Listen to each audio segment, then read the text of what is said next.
orden fue de que nos quedáramos en bombacha y de que nos sacáramos el corpiño. Hagan lo que quieran, pero no nos graben. Ponete en 4 patas. Porque sos un perro. Nunca me lo imaginé. Yo iba con la idea de que me iban a teñir el pelo, nada más.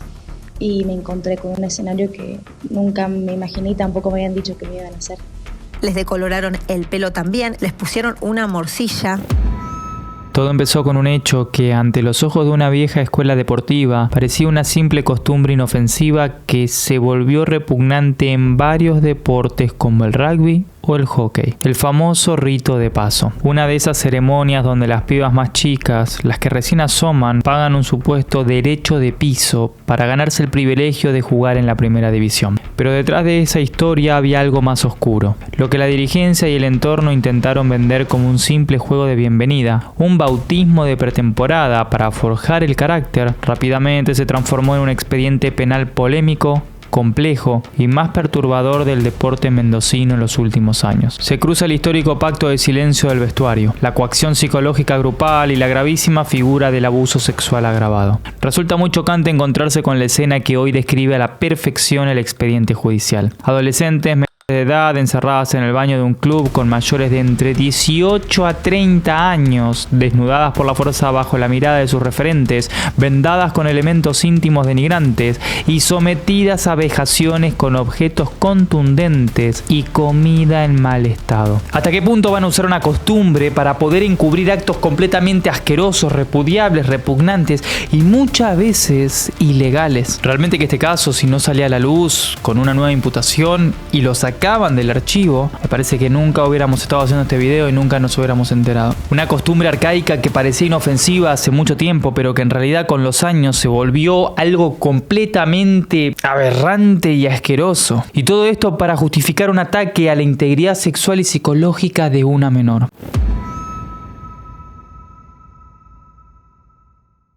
Para entender la verdadera magnitud, tenemos que situarnos en tiempo, espacio y, sobre todo, entender cómo funciona el poder en estos ecosistemas cerrados. Remontémonos al 20 de abril del año 2023. El escenario físico es el Club Alemán, ubicado en Guaymallén, provincia de Mendoza, una institución deportiva de prestigio social. Ese día, el plantel de primera división femenino de hockey se encontraba concentrando en las instalaciones del club porque estaban disputando un torneo regional importantísimo. La víctima principal, la joven que decidió romper el silencio y enfrentar a toda una estructura de conducta, tenía al momento de los hechos apenas 16, hoy ya tiene 18. Esta chica estaba viviendo ese momento de transición soñado por toda deportista amateur, el anhelado salto de las categorías menores, formativas, al codiciado plantel superior. Pero el inicio en este submundo se cobraba en sumisión absoluta ante las líderes del grupo. En la mira de la justicia quedaron identificadas 10 jugadoras del plantel de primera división. Y ojo al dato, porque acá la situación procesal se agrava muchísimo. De este grupo agresor, al menos 4 son mujeres adultas, profesionales hechas, y presuntamente quien dirigía toda la logística y la batuta del evento era nada menos que la propia capitana del equipo. Esto en derecho penal no es un detalle de color, marca una asimetría de poder total y absoluta. Nadie consiente libremente un acto vejatorio cuando decir no significa la muerte social. Quedar marginada al grupo y ver tus sueños deportivos destrozados por las líderes del vestuario a las que paradójicamente admirás.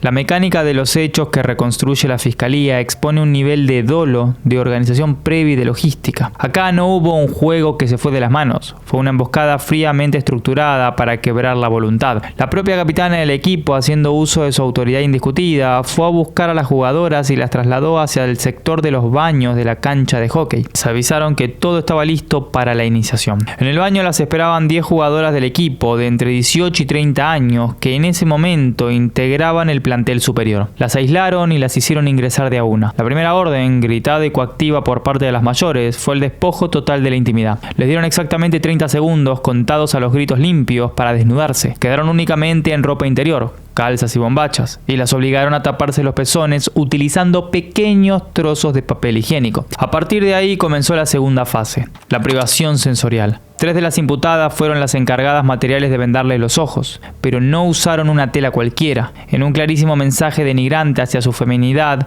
le vendaron los ojos utilizando toallitas femeninas. Ciegas, aterradas y temblando, las víctimas quedaron a merced de los peores impulsos primitivos. Las hicieron poner en 4 patas sobre el piso del baño, les acercaron a la boca un hueso de perro real y las obligaron a morderlo mientras el coro de adultas les gritaba: mordé este hueso porque sos un perro. El nivel de sadismo y violencia no paró ahí. A una de las chicas, sabiendo que tenía una fobia clínica a los peces, le hicieron oler latas de atún abiertas mientras lloraba desconsolada. A otra de las desoyendo sus ruegos y advertencias previas de que padecía una alergia severa, una de las adultas le frotó ají picante directamente en los labios, la boca y la lengua, causándole ardor y una reacción alérgica inmediata. Les pasaron mezclas asquerosas en el cuerpo y les volcaron químicos para decolorarles el pelo de forma desprolija. Mamita querida, yo no entiendo el nivel de violencia psicológica que llevan adelante fuertísimo. ¿Qué le pasaba a esta gente? Dios mío, la enfermedad mental que tienen. Bárbara, una enfermedad mental bárbara. El punto de quiebre penal, ese instante preciso donde este ritual asqueroso cruza la línea roja de la ley y se convierte en un delito contra la integridad sexual, ocurre con la introducción de objetos extraños.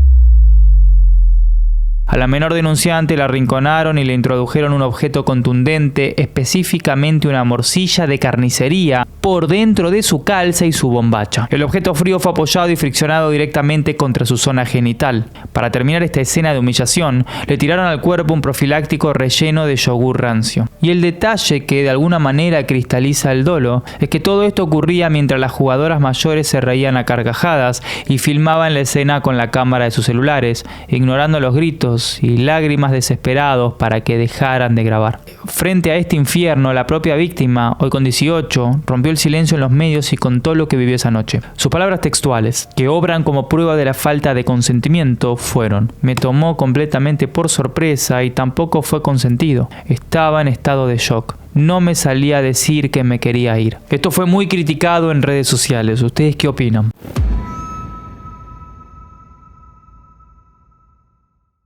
El proceso judicial es digno de estudio porque arranca con una paradoja que nos muestra lo roto que está todo el sistema deportivo. A los pocos días del hecho, los padres del adolescente, horrorizados por el estado psicológico de su hija, se presentaron ante la comisión directiva del club alemán, que pedían simplemente una sanción deportiva, que suspendieran a las agresoras. Pero, sorpresivamente, fue el propio abogado de la institución deportiva quien, al escuchar semejante relato de vejaciones, entendió la gravedad legal del asunto y avanzó de oficio presentando la denuncia penal directamente en la justicia. Sin embargo, a pesar de la contundencia del relato, bajo la primera intervención judicial en el año 2023, la causa sufrió el destino que sufren muchos de estos casos. Si necesitas un abogado por un tema similar al de este video o quizás otro diferente, te invito a contactarme en mi número de teléfono, mi mail y mi página del estudio de abogados que te dejo acá en pantalla.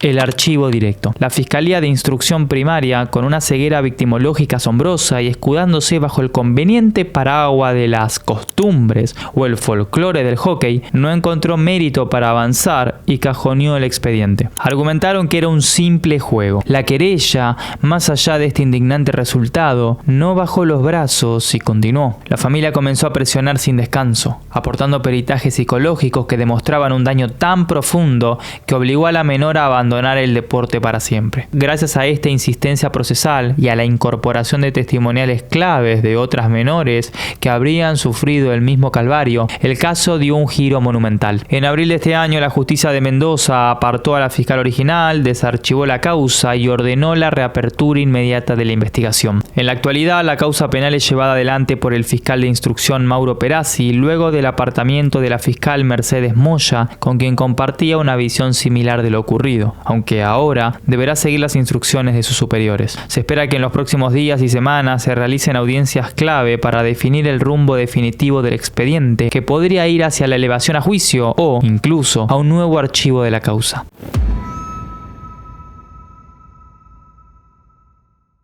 La defensa corporativa de las jugadoras quiso instalar mediáticamente que esto era a lo sumo una desprolijidad, un exceso de confianza o una broma de mal gusto. La imputación formal que por ahora pesa sobre estas 10 imputadas, estas 10 jugadoras, es gravísimo: el abuso sexual simple agravado. Esta figura está tipificada en el artículo 119 de nuestro Código Penal. Para que se configure legalmente un abuso sexual en Argentina, la dogmática moderna es clara. No hace falta en absoluto que la agresora busque placer o satisfacción sexual propia al cometer el acto. Basta y sobra con que la conducta material vulnere la intimidad, el pudor y la esfera de reserva de la víctima. Desnudar a una joven contra la pared, introducirle un embutido en su ropa interior y frotarlo en su zona genital es, objetivamente y sin lugar a debate, una conducta de contenido sexual vejatorio. La pena en expectativa para esto va de 3 a 10 años de prisión de cumplimiento efectivo. Pero ojo, porque la batalla legal que está planteando la querella es muchísimo más profunda y peligrosa para las acusadas. Acá entra a jugar una de las reformas más importantes del derecho penal argentino, la Ley 27.352, sancionada en 2017, la cual modificó el artículo 119 para tapar un agujero histórico, dejando explícitamente plasmado que la introducción de objetos por vía anal o vaginal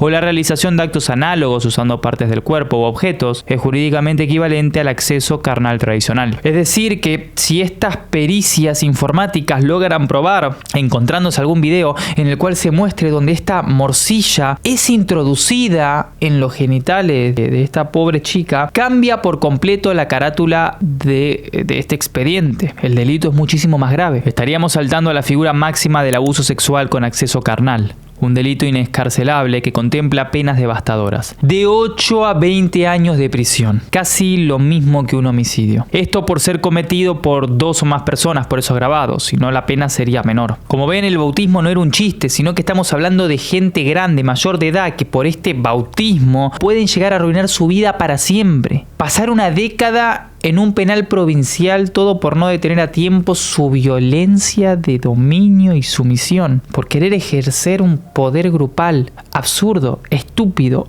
ilógico, irracional, repugnante. No tiene lógica, al menos para nosotros, ¿no?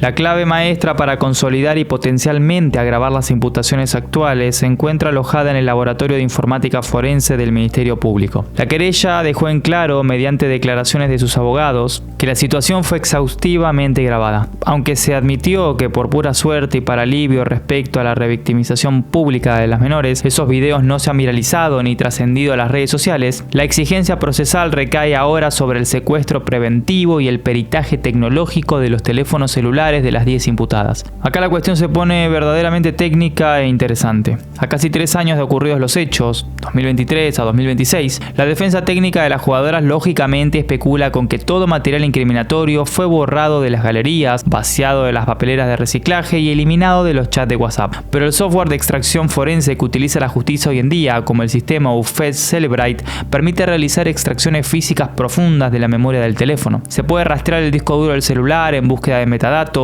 recuperar archivos de videos sobrescritos, restaurar historiales de chat en grupos donde se organizó la logística del bautismo y acceder a las conversaciones de pánico posteriores que podrían configurar claros y penados intentos de encubrimiento y obstrucción a la justicia. Si la pericia informática logra rescatar, aunque sea un fotograma del baño esa noche, la suerte procesal de las imputadas estaría muy complicada. El impacto psicológico, por el otro lado, documentado, es quizás la prueba más ensordecedora del expediente. La joven víctima no solo tuvo que soportar la vejación en soledad, el trauma agudo, la sensación de traición por parte de sus referentes y el estrés postraumático fueron tan profundos que le obligaron a tomar la decisión más dolorosa para un atleta: abandonar el deporte que amaba y para el cual se había formado. El retiro prematuro de las canchas, la destrucción de su incipiente carrera amateur, es una cicatriz palpable y mensurable del daño infligido. La onda expansiva del caso cayó violentamente hacia los medios masivos de comunicación, desatando una guerra de narrativas. Al verse acorraladas, las defensas corporativas y las familias de las jugadoras imputadas activaron el manual clásico de supervivencia institucional: la negación absoluta y la culpabilización de la víctima, lo que en victimología se conoce como victim blaming. Las madres de las acusadas salieron en caravana por los canales de televisión a defender lo indefendible. Aseguraron tajantemente que jamás hubo abuso sexual. Negaron la desnudez, afirmando que las nenas siempre se quedaron en calzas. Pero el momento más fuerte de la defensa mediática llegó a la hora de explicar la evidencia central: la morcilla. En un relato que demuestra lo profundamente distorsionado que está la brújula moral en estos grupos de élite, la madre de una de las imputadas justificó el uso del embutido con una frase que resulta casi sociopática por su frialdad. El objeto en sí no significa nada, lo que importa es el uso, y acá no se hizo nada fuera de lugar. La mujer desmintió las declaraciones del adolescente y de su familia, afirmando que se construyó un relato que hoy se equipara mediáticamente con una violación. Explicó que el grupo decidió mantener el silencio inicial porque el primer proceso judicial que derivó en el archivo de la causa les daba la razón y que la reciente reapertura del expediente las perjudica. En cuanto a los hechos de esa noche, reconoció la existencia del bautismo y aseguró que los padres estaban al tanto de que se iba a llevar a cabo. Su versión sostiene que fue una fiesta y un juego entre amigas, negando que haya existido una intención de humillación. Sobre el elemento central de la imputación, argumentó que el solo hecho de cubrir una morcilla no significa que el acto haya sido aberrante. A su vez, cuestionó a la denunciante diciendo que modificó su relato con el tiempo y que la trascendencia pública le aportó morbo al caso. Un punto clave de su declaración fue la confirmación de que existieron videos registrando el bautismo. Según indicó, estas filmaciones fueron borradas a pedido de la propia menor. Respecto a la salida del adolescente de la institución, la mujer afirmó que tuvo que cambiar de club debido a que ella y su familia habían hablado mal de todo el plantel. Para cerrar la situación procesal, confirmó que 2 de las jugadoras ya prestaron declaración ante la justicia y que el resto de las acusadas tienen la intención de hacerlo una vez que queden formalmente notificadas de las imputaciones. Escuchen bien la gravedad de esta afirmación, ¿no? De justamente justificar que meter una morcilla en la calza de una menor en realidad está justificado porque es parte del deporte o del folclore en realidad del deporte. Una chica que está pidiendo aterrorizada, llorando que paren y no paran. No, parte del folclore, está justificado y no constituiría nada fuera de lugar. Es terrible. De alguna manera, para mucha gente expone cómo esto es la putrefacción de los valores de cara puertas para adentro de las instituciones. Obviamente que no todas, estamos todos de acuerdo, pero con esta institución, ¿qué sucede? ¿Qué pasa? ¿O quién responde? Para rematar, en un intento por ensuciar el honor de la familia denunciante, deslizaron que la querella inventó todo porque la menor se enojó al ser filmada e instalaron el rumor de que los padres buscaban cobrar una indemnización civil de casi 100 millones de pesos. Como supuesta prueba irrefutable de inocencia, las defensas aportaron a la justicia y a los medios fotografías y videos tomados después del bautismo, donde se ve a las mujeres sonriendo y celebrando junto a sus agresoras mayores. Dicen, ¿ven? Estaban riéndose. Fue un juego consentido. Desde el punto de vista de la psiquiatría forense, este argumento es inválido. Los psicólogos especialistas a la hora de escuchar, si escuchan este argumento, obviamente se van a agarrar la cabeza porque no tiene ningún sentido. Una joven de esa edad que recién acaba de ser abusada o vejada en público, con el shock y la adrenalina que tiene, puede comportarse de esta manera. Más aún cuando es a manos de jugadoras de primera división que son sus ídolas o sus referentes y que en ese momento iban a ser sus compañeras. Al salir de ese encierro con este shock agudo de adrenalina que les comento, no termina reaccionando ni se va a poner a pelear de forma heroica frente a la cámara. Eso es lógico, es normal. Por lo tanto, este argumento es inválido. Su cerebro activa un mecanismo de supervivencia pura. Se adapta instintivamente al entorno hostil. Podría ser que sonríe de manera mecánica, se disocia del trauma y busca mimetizarse rápidamente con el grupo para ser aceptada y asegurarse de no sufrir represalias peores en el futuro. En psicología clínica esto se lo domina como complacencia traumática o respuesta de phoning. Pretender utilizar una sonrisa nerviosa y congelada post-abuso como un certificado jurídico de consentimiento pleno y voluntario es desconocer de manera absoluta y brutal la compleja dinámica del trauma humano.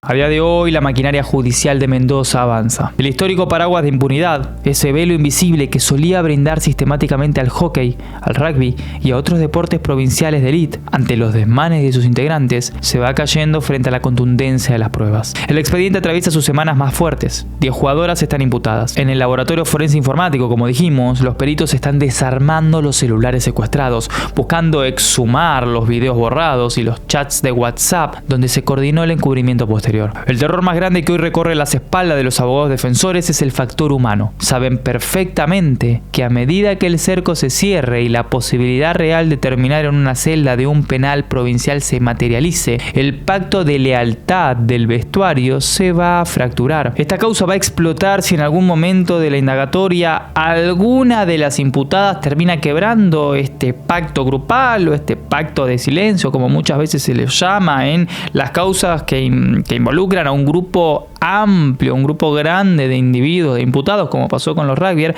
la causa va a explotar. Si alguna manda al frente a la otra, si dice que es responsable de el acto intrusivo con la morcilla, por llamarlo de alguna manera, va a explotar. Podríamos pasar inmediatamente de acusaciones o imputaciones a literalmente un pedido de prisión preventiva, un posible pedido de prisión preventiva. Hay que ver si ese eventual pedido de prisión preventiva lo dan o no. Que estas barbaridades o atrocidades dejen de alguna manera de camuflarse o esconderse detrás de un rito de iniciación. ¡Qué estupidez! Justificar el maltrato sistemático ya pasó. Ya somos otra sociedad. Estas cosas ya no existen. No deben ser vistas como normal. Y si pasan y piensan que puede existir en la sociedad actual, tiene que ser repudiado y tiene que ser judicializado, y que si hay un delito se termine condenando a esos accionares. Toda esta degradación, ¿no? Como si de alguna manera, como si esto fuera una metodología pedagógica válida para forzar el carácter, o un espíritu de equipo, un equipo que lamentablemente no le importa burlarse de vos, humillarte, grabarte y después hacer como si nada pasaba. ¿Cómo lo ven ustedes? ¿Qué opinan? Los leo en los comentarios. Nos vemos en un próximo video.